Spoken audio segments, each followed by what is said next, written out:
And we are following some sad news this morning. Music legend Tony Bennett has died. He was 96 years old. His rep released a statement saying that Bennett passed away early this morning. He was diagnosed with Alzheimer's in 2016, though his cause of death is unclear. Bennett's rep noted that in interviews, when asked how he wanted to be remembered, Bennett would say, quote, "as a nice person."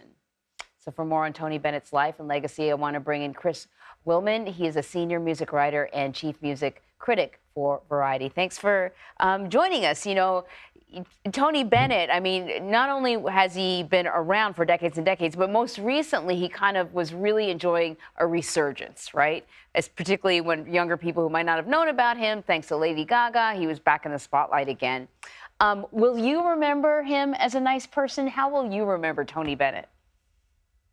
Yeah, it's funny because I think some younger generations, they may know Tony Bennett through this impression that Alec Baldwin did a half dozen times or more on Saturday Night Live.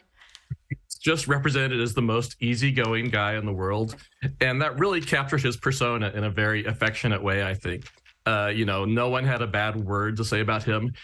He had some personal problems in the 1970s, like everybody has, you know, those kind of behind the music dips in their career and their persona, and he battled back from it. He quit drugs on his own. He didn't go to rehab. He didn't talk about it a lot. And then from then on, it just seemed like, you know, he was sort of Teflon Tony, someone that everybody loved.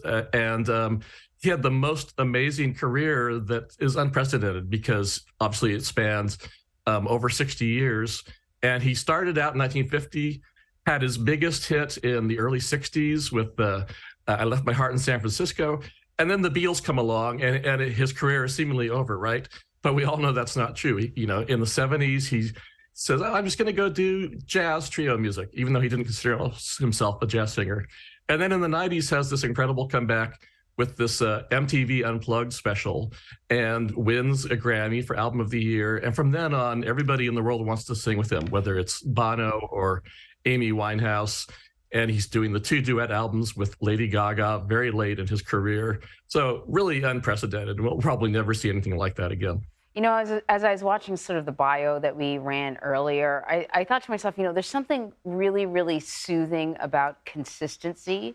So here's a guy whose attitude has kind of like always been the same. Like you see him in the 50s and you see him now, but also his voice is exactly the same. It's like his voice never aged at all over the decades. It's true. And I saw him a couple of times toward the end of when he was still performing before he had to quit. And I saw him come out at the opening night of Lady Gaga's jazz show in Las Vegas. And I saw him do a benefit at the Apollo. Sounded almost completely unchanged. You know, he'd gone down a little bit from a tenor to more of a baritone. But you know, if it had to be in the genes, you know, some singers deteriorate. He had the genes to where, and he could have kept going even when he had to retire because of the Alzheimer's, because when you put him on stage, he was just totally going instinctively. And but he had to retire just because of the offstage part of getting around.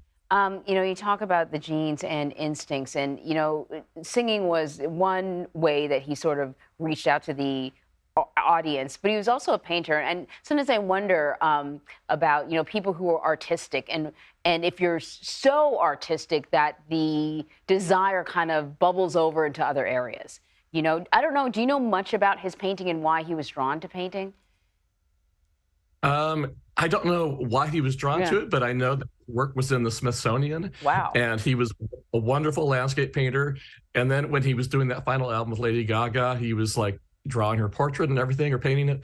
The thing that always struck me as funny is that he was said to paint in his suit and his tie, you know, no smock for Tony Bennett at any time. And I just thought that was incredible.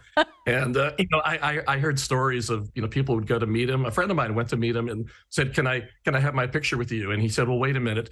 And he went into his room and put on a tuxedo to come out and take the picture. He's the same at all times, whether he's painting, meeting people. He projected that effortless cool, even though it takes some effort to be in that tuxedo as often as he was. That is just fabulous, fabulous little anecdote that just sort of reinforces the way you feel about him. You know, he's sort of loved all over the globe. Chris Willman, thank you so much. You bet.